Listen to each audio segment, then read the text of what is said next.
られるチャンスっていうのはないんですか？そうですね、実は今月の28から30日に東京ビッグサイトで開催される展示会、地域防災エキスポで、今までは土木分野ばかりだったんですが、建築分野でも技術を生かしていきたいという。エアコンや扇風機を上手に使うほか、シャワーや冷たいタオルで体をすだりやカーテンで日差しを遮り、風通しを良くするなど工夫をしましょう。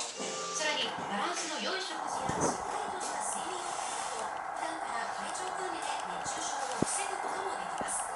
逆に食事が十分に取れていないとき、寝不足のとき、風邪気味のときなど、体調が優れないと熱中症になりやすくなるので無理をしないようにしましょう。鳥取県内における熱中症患者のおよそ半数は65歳以上の高齢者です。高齢者の方は年齢を